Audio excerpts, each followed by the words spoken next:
Hello, my name is Georgina, and I'm going to talk to you today about my experiences at university as somebody who has PoTS. So, a little bit about me.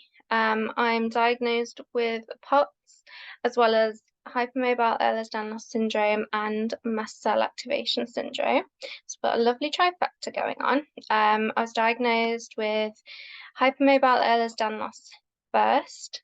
And then PoTS came later, and MCAS probably about 5 years later than the PoTS.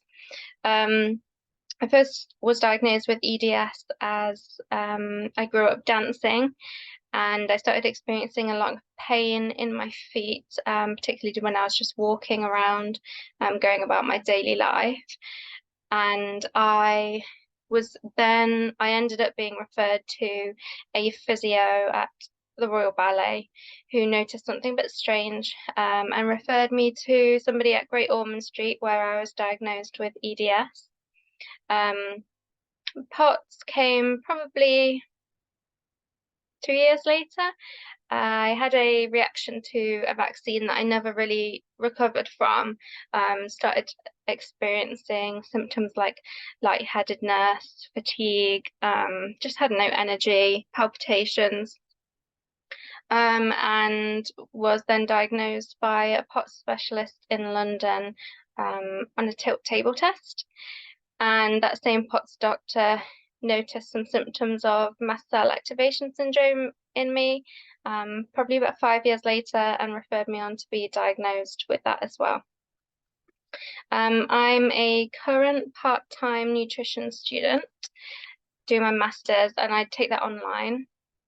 And I have an undergraduate degree in sport and exercise science, which took me 4 years rather than 3 years, because I had to temporarily withdraw when I had a flare-up. And my current course is on a modular basis, so I take one module at a time when I feel well enough. So I will move on now to my symptoms. So these are some of my symptoms, and a lot of people with PoTS may experience some or all of these symptoms along with other symptoms too. So I've got fatigue in bold because for me that's the main one. I have chronic fatigue, and that impacts like my daily life, I'd say the most out of all of these symptoms. I have about 3 hours of usable energy, and I do think that fatigue is a particularly difficult one to explain to other people as well, because people will think, fatigue, what's fatigue? That's being tired. Like, I've been tired before, so I know what that's like. But unfortunately, fatigue is very different, and it can be so difficult for people to live with. As an example, at my worst, I even find eating to be a challenge, just chewing food, cutting food up. So anything else that's not absolutely essential is just beyond me. So reading, just anything, when it's at its worst. Other symptoms I have, some of these will overlap with the other conditions as well, so it can be a bit tricky when you don't know where a symptom is coming from. But I have pain, pre-syncope, which is like what happens if before you're about to faint. So for a lot of people, it'll be like lightheadedness and dizziness. I get really, really intense nausea that's only relieved by lying down. Blood pooling, where the blood just pools to the bottom of my legs, makes me feel lightheaded, dizzy, gives me palpitations, and you'll see at the bottom of my legs towards my feet will like change colour, so they'll go purple, where the blood's pooling. I have blood pressure issues. I've got low blood pressure, and it does some funky things when I stand up as well. Palpitations. So my heart rate is pretty fast and a bit crazy again. I have sleep problems, a lot of gastro issues, feeling sick, temperature regulation issues. So I'm filming this just coming out of the September heat wave that we've had, which has been a challenge. Everything just grinds to a halt for me. But yes, when I get too hot, it's really difficult for me to cool down, and it brings on a lot of my symptoms, and vice versa. When I get too cold, it's difficult for me to warm up. And I also experience headaches and migraines. So there'll be a lot of things that can trigger these symptoms for me. So these are some of mine, but other people might have different triggers. So for me, as I've said, heat, standing up, which will lead to blood pooling and me feeling really, really faint. So I can only stand for a minute or two before I start feeling unwell. In the past, it's been longer, but that's where I am at the moment. Lack of rest triggers my symptoms. Time of day, in the morning, I'm worse in the morning. And I also have to take a lot of tablets. So they take about an hour to kick in the morning. So until then, I'm just in bed. Annoyingly, too much or too little physical activity. So if I do too much, it could cause like a flare up, but too little over a long period of time can make symptoms worse as well. So infrequent eating and dehydration will also trigger my symptoms. Large meals where my body is not is prioritizing digesting the food rather than regulating my blood pressure or heart rate. And then sitting upright for too long as well. So similar to standing. This sitting upright didn't used to be an issue for me, but since my health has declined, even just sitting upright brings on symptoms for me if it's too long of a period, especially if I don't have a backrest as well.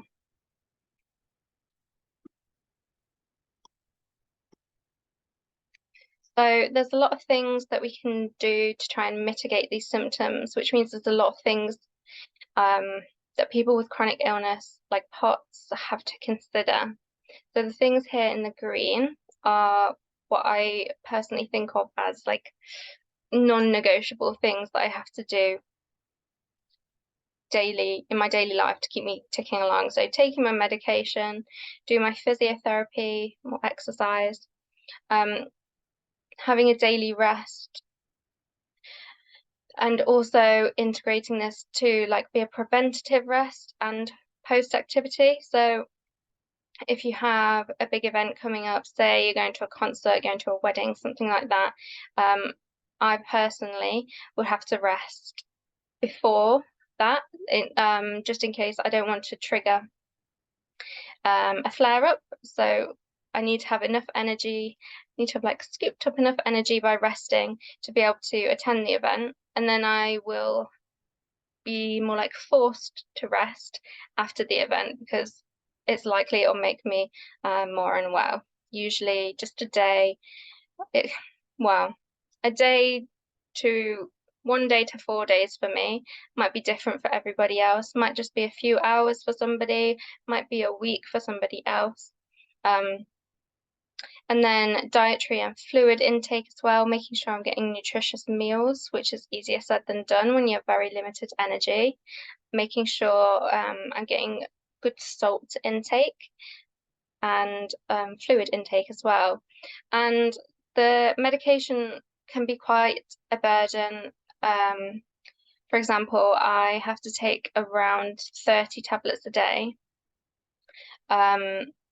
So I use a dosage box and set alarms, but it can be, you're using a lot of energy to just to fill up your dosage box. Make sure you're getting everything in the right place. So there's a lot to think about there. And then you also have to think about things like medical admin, chasing appointments, chasing letters, communicating between different specialists, especially if some of them are private, which unfortunately a lot of them are with chronic illnesses that are lesser known. So if you have some private and some NHS appointments, it can be difficult. The communication between the two can be difficult.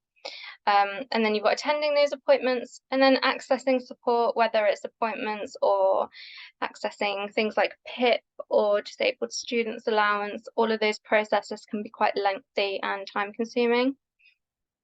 Other things to consider with PoTS, clothing, so compression wear, light layers if you have temperature regulation issues.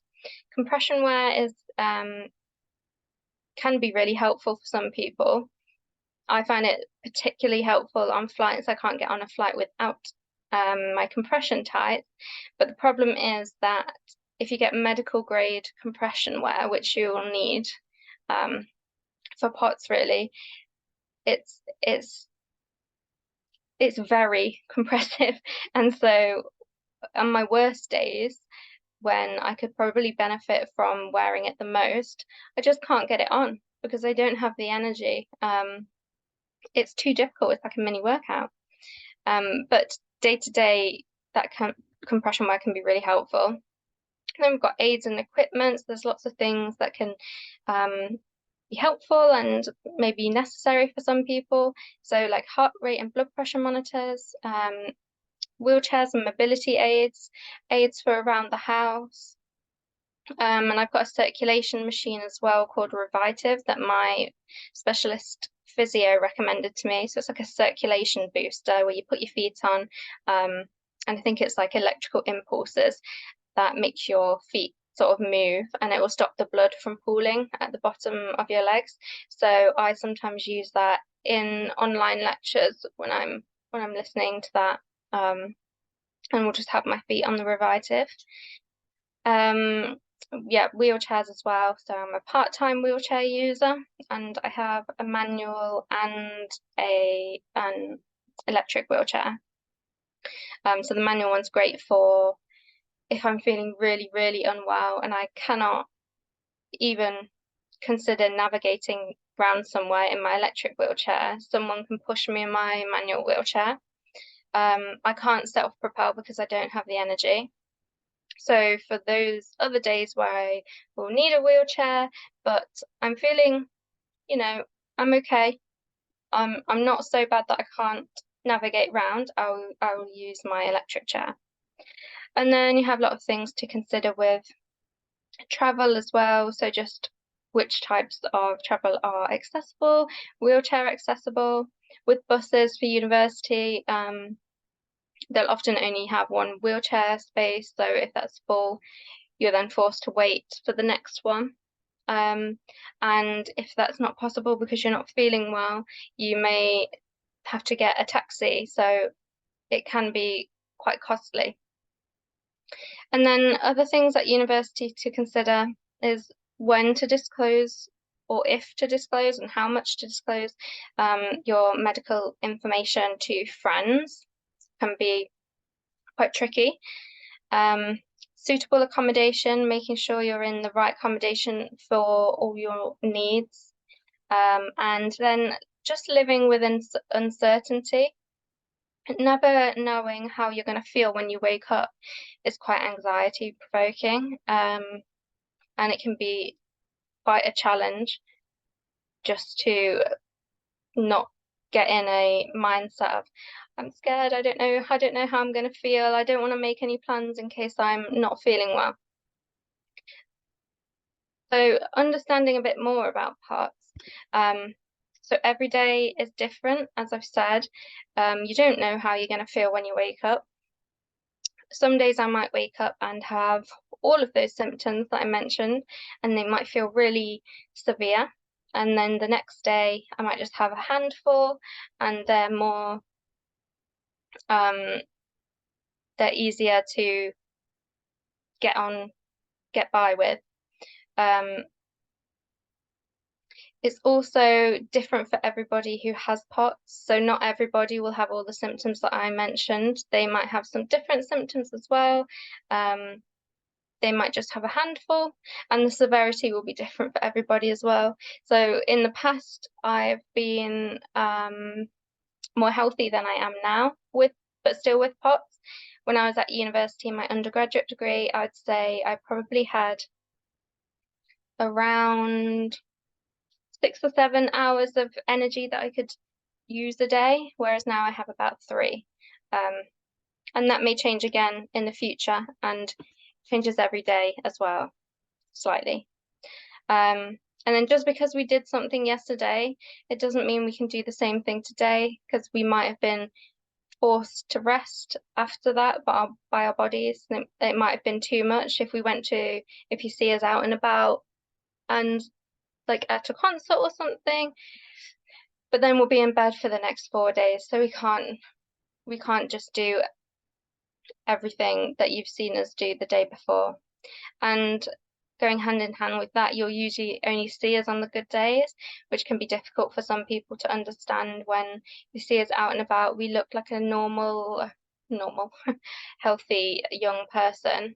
But then they don't see all the effort that went into getting us to that point where we're able to go out, whether it's medication, how we had to get there from travel, physio, everything like that, and then forced into bed afterwards. People with PoTS can have flare-ups in their symptoms where they'll get worse and then they'll settle down back to baseline again, and they can last for days, weeks, or months. And we have less usable hours in our day. So as I briefly mentioned before, but I will just explain that a little bit more. So I'm sure you've all seen this. We all have the same 24 hours in a day. And obviously, whilst it's technically true, those of us with chronic illness will only have a limited number of hours in which we can actually undertake activities. So like I said, for me, I used to have quite a few more hours than I do now.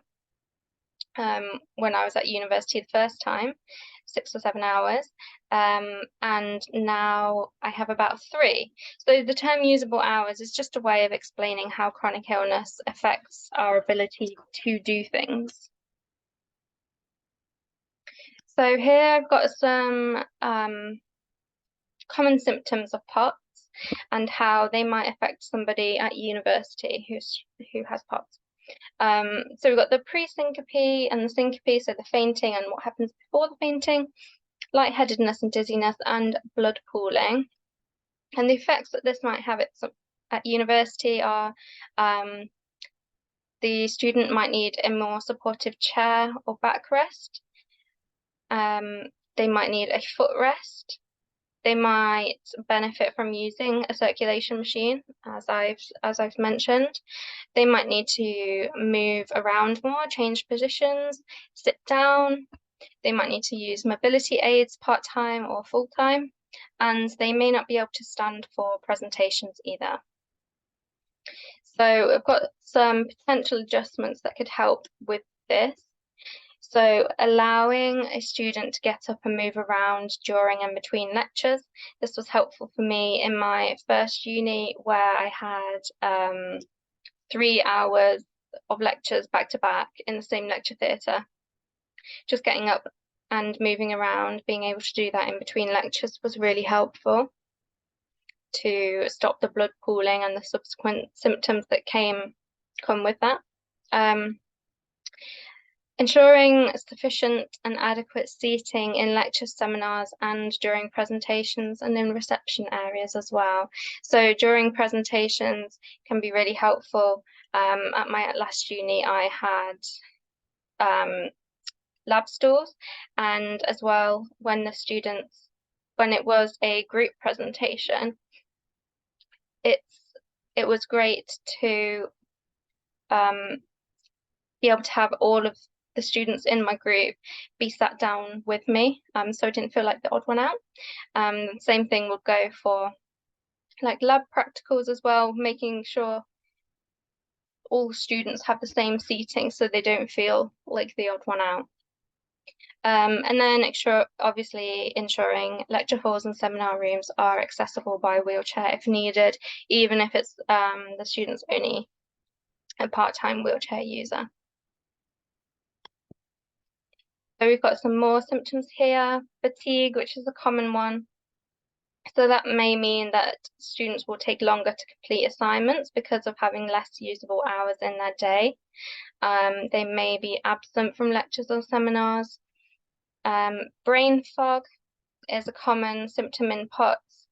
I'm sure you've all experienced it a little bit before, where maybe you can't think of a word off the top of your head. So that may mean at university, if a student struggles with that in their PoTS, that they may have trouble taking in information and remembering that information. They also may struggle to find a word if asked a question. And then we've got gastro issues as well, which is common in PoTS and EDS. So the student may have to interrupt their learning time for toilet breaks. There may be a lack of options available to them in the food hall. So I think the only option available to me in my food hall when I was at uni was jacket potato, which was fine because I am gluten-free, so there wasn't much available for me. But yeah, jacket potato I did struggle with a bit as well because of the high carbohydrate load.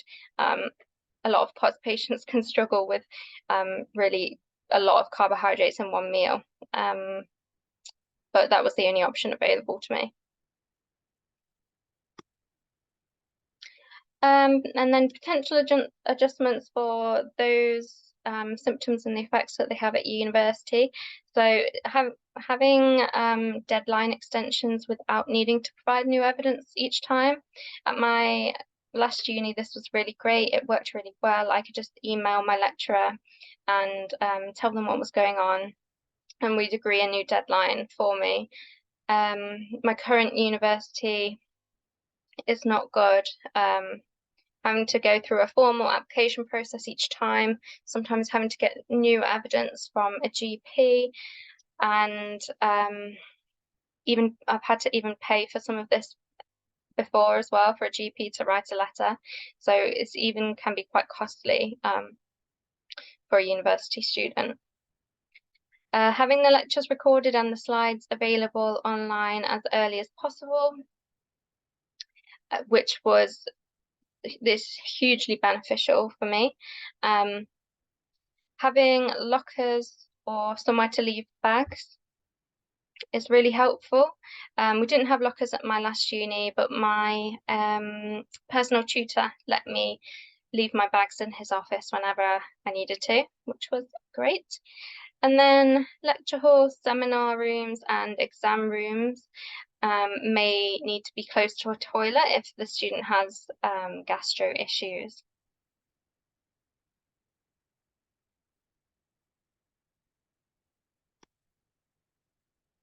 So some other things that I found helpful at university. So timetable flexibility and leniency was really important for me in my undergraduate degree. So because we had quite a big intake on our course, the course year was large and it was split into two. So I was able to access the timetable for both halves of the year. So I could, if I was not well enough to attend one of my lectures or seminars, I could attend the other half of the years.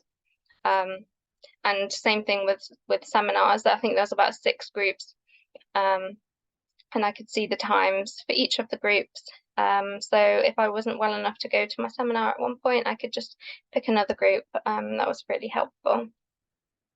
Being able to park on campus is helpful, especially for those with wheelchairs, if they have the car at university with them. Travel accommodations as well. So I had a free university bus pass in my first year when I lived in halls because my accommodation was about half an hour walk from campus. And I also had a taxi allowance from disabled students allowance, which just meant that if I'd missed the bus and another one wasn't coming for an hour and I didn't have the energy to walk back, or if my symptoms had just come on like that really rapidly, then I could get a taxi home, which was really good, really helpful. And then having suitable accommodation. Unfortunately for me, halls where I was placed didn't work out for me. As I've said, it was a long journey into university, and then just the environment was very noisy and not conducive to getting enough rest. So my symptoms started to get worse, and I needed support getting out of my uni halls contract, which I did get from my study mentor, which was really helpful. So again, having a study mentor and supportive academic staff is really, really beneficial to students. The study mentor, I think, was provided through Disabled Students Allowance, and I had meetings with her, I think once every couple of weeks, where I was able to discuss anything that I had an issue with at uni, or she would look at some of my work, really anything I needed help with. I will say that now that my health is worse, having a study mentor on a regular basis can feel a bit like, oh, I don't really have anything that I need to discuss. I've only got 3 hours of energy a day, and I just don't want to use it on a meeting that I don't need to have. So I think to combat that, online meetings and telephone meetings are really good, or just text message support I've had as well from my current mentor. And then supportive academic staff as well. I was really lucky in my first university. My staff were really understanding and supportive, but unfortunately that's not necessarily the case at my current university, and yes, it makes it a lot more difficult. The university's hardship fund as well, I've added in because I'm not sure if all universities have this or if it was just mine, but without it, I probably wouldn't have even finished university. So my situation was I had to temporarily withdraw from university when I had a flare-up and I was really unwell. But because I'd temporarily withdrawn, they stopped my student finance, and because I hadn't permanently withdrawn, I couldn't get benefits either, but I still had to pay for rent on my flat, which I wasn't living in because I'd moved back home. So I think I was withdrawn for about 3 or 4 months and had no way of paying that rent. So that's where the hardship fund came in. I think my study mentor mentioned that. So just making students aware of that if they have any financial difficulties can be life-changing, really, because basically I would have had to choose between going back to uni when I wasn't well enough and making my health worse, or permanently withdrawing to be able to get benefits to pay that rent off. So that wasn't much of a decision. And then exam accommodations were really helpful as well. So bearing in mind some of these were because of my other conditions that I have cause a lot of pain when I'm writing. But I had extra time, rest breaks, I was near a toilet, and I had a quiet separate room and optional use of a computer as well. And then I think the main one, which I've taken from from a university that was really good with disability and accessibility, and then to a university which is not so great, is good communication between the disability office and course faculty. Because I think oftentimes the disability office can be great, but I'm not sure whether it's the communication between the office and the faculty, or whether the academic staff just aren't reading the support plans, they're not interested, they don't understand. But yeah, that can be unsupportive academic staff can be really detrimental to student, even if they're really enjoying the course. So some other suggestions. I saw this tweet from Nottingham Trent University where they had a relaxed graduation experience for people with like learning difficulties or sensory processing difficulties, anything like that, anyone who may find attending a traditional graduation overwhelming. So I thought that was interesting. In terms of traditional graduations, there's a lot of queuing, so I think identifying students like me who struggle with standing, and essentially allowing them to queue jump to get their gowns or to get their photos taken, or just calling them when their photo can be taken, just rather than letting them stand in a queue where their symptoms will get worse. I think as well, queuing up for going on stage to actually receive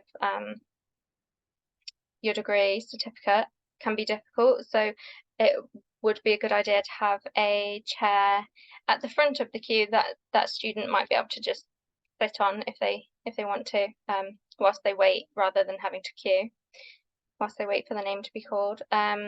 If that's not possible, if you can't identify a student when they arrive on campus who can't tolerate queuing, then just making sure there's lots of chairs around in the areas that you need to queue and stand around, because there is a lot of standing around at graduation. And then seating outside lecture halls as well and by reception desks will be really helpful, and security desks, even if they're just the fold-out chairs from the wall if there isn't that much space.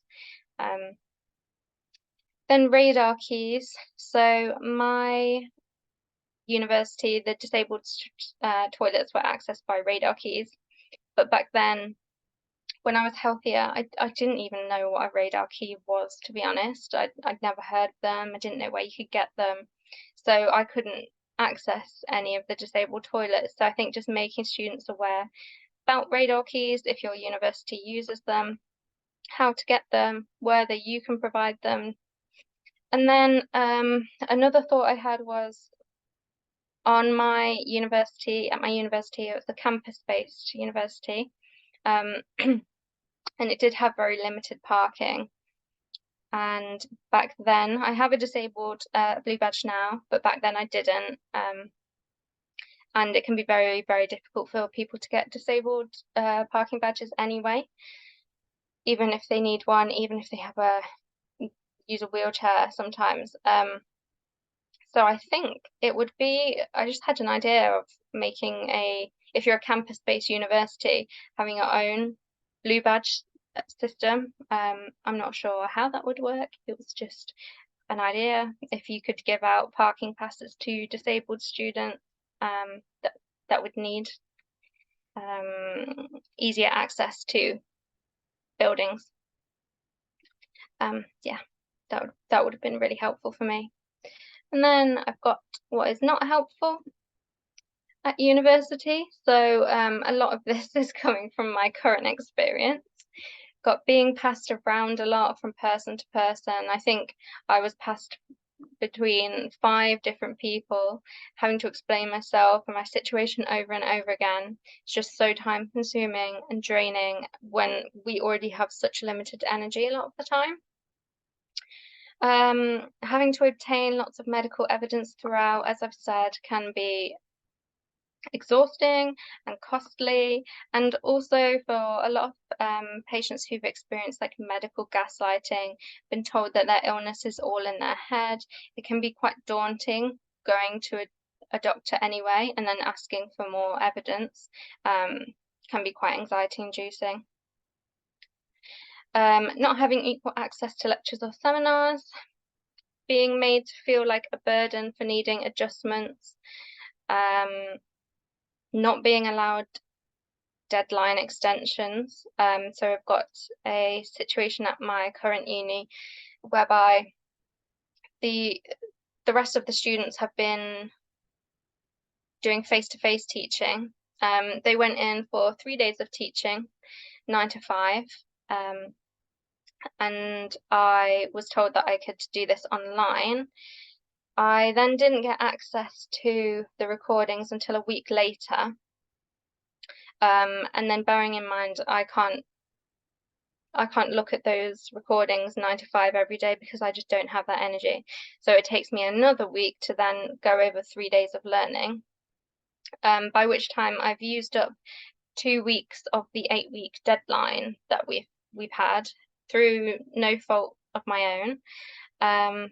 So I did reach out and ask if I could have an extended deadline of I just asked for just a week, just based on I didn't get access to the learning materials until a week after everybody else.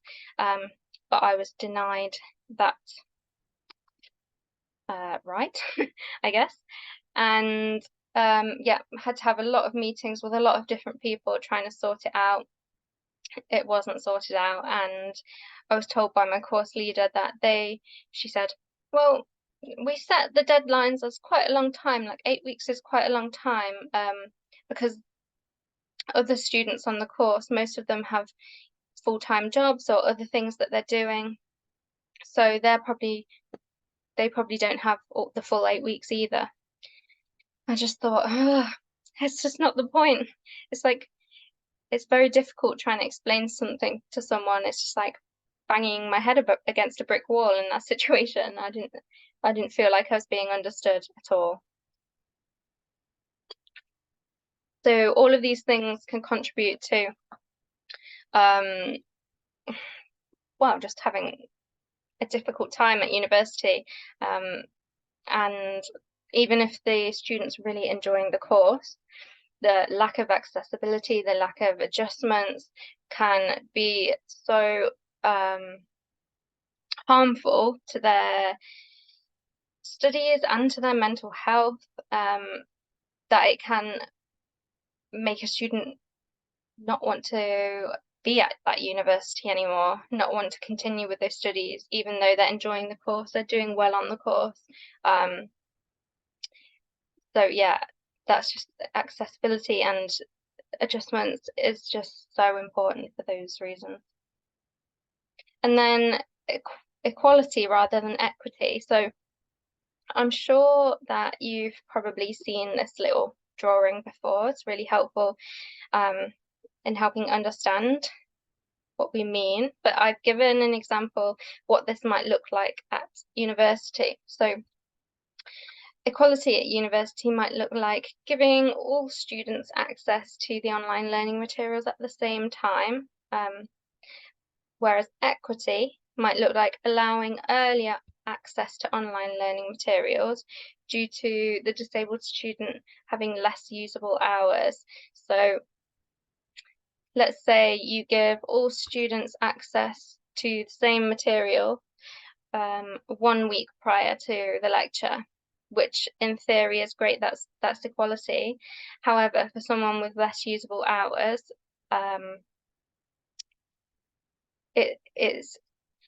it's not as beneficial. So for the average healthy person, let's say they have around 12 hours of energy in a day, whereas someone like me who has 3 hours, I'm obviously not going to be able to get the same amount of work done in that 1 week prior to the lecture than the healthy person is who has 12 hours available to them in the day. So that's just something to think about there. And I've got some resources as well that might help some of the students. So if anyone needs help applying PIP, this is a non-for-profit organisation that can help you fill out the forms over the phone. Disabled rail card as well might be helpful for some people who travel by train to get to university. For funding, for those students who have Ehlers-Danlos syndrome as well as PoTS, there's a charity called Mind Body EDS who give out grants for anything from like equipment and aids to treatment and appointments, if you need private appointments. So they actually funded my electric wheelchair and a hoist for my car as well. So they're amazing. And then we've got the Snowdon Trust as well, who give out scholarships and grants for disabled students. And I don't think you can be at any stage of your course to be able to apply for that. And then we have for university students with PoTS, I've got my article that I wrote for PoTS UK, just with some more tips and advice for students at university. And we've got a case study, so I'll just read this out. You have a student who is 19, female, and has a diagnosis of PoTS. She says her symptoms include fatigue, dizziness, and brain fog. She's told you that her PoTS is severe and she struggles even with sitting upright for more than 2 hours. So what other questions might you ask this student to ensure she gets sufficient support? So if you just pause this and then we'll come back and go through some of the answers.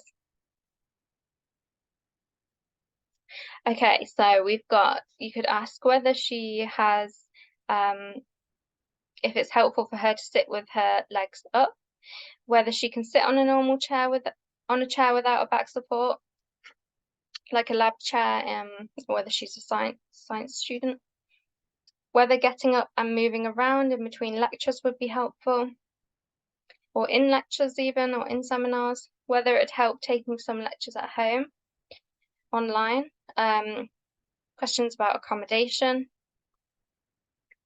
what happens when she has been upright for too long, like is she a fainter, is she going to faint on you at university, whether she uses a wheelchair some of or all of the time, whether there are times of the day where she's more or less symptomatic. So for me, more symptomatic in the morning. And I told my university that, and they were able to try and make sure as much as they could that most of my lectures and seminars were in the afternoon, which was helpful. Whether they have any other associated medical conditions like EDS or MCAS, and how that affects their daily life and their studies as well, and whether they're taking any medication. Does it have side effects? Do they need to set alarms? Will those alarms go off in the middle of lectures? If they have any support nearby, so family, friends. I think very few people with PoTS have a service dog, and some people might have a carer as well. And then also whether they have any extra financial burdens, and then sharing information and resources that can help them there. So like the University Hardship Fund and all the grants that I've just discussed. So thank you for listening today, and please do let me know if you have any questions.